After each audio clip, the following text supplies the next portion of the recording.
झा समस्त मिथिलावासी गोर लागे छी। होली के गीत गाबऽ जा रहल छी। जय मिथिला, जय मैथिली, जय माँ जानकी। परदेसिया परदेसिया के नारी सदा दुखिया, परदेसिया परदेसिया के नारी सदा दुखिया, परदेसिया चारी महीना के गर्मी लगत है, चारी महीना के गर्मी लगत है, गर्मी लगत है, गर्मी लगत है।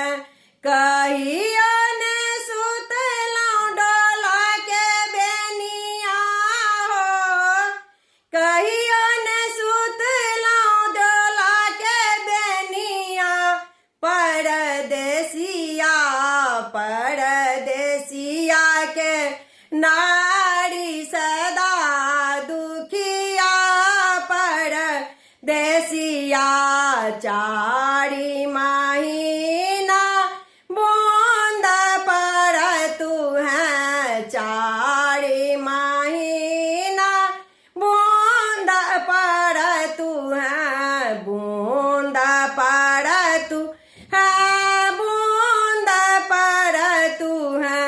कहियो ने सुतलौं छेबा के बंगला हो, कहियो ने सुतलौं छेबा के बंगला, परदेसिया परदेसिया के नारी सदा दुखिया, परदेसिया चारी महीना जाड़ लगतु है, चारी महीना जाड़ लगतु है, जाड़ लगतु है, जाड़ लगतु है।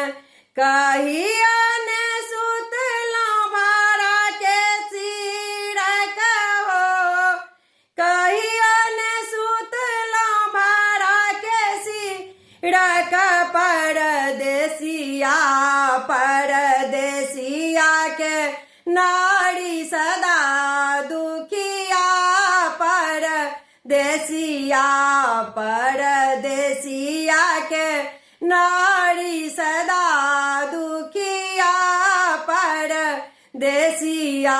धन्यवाद।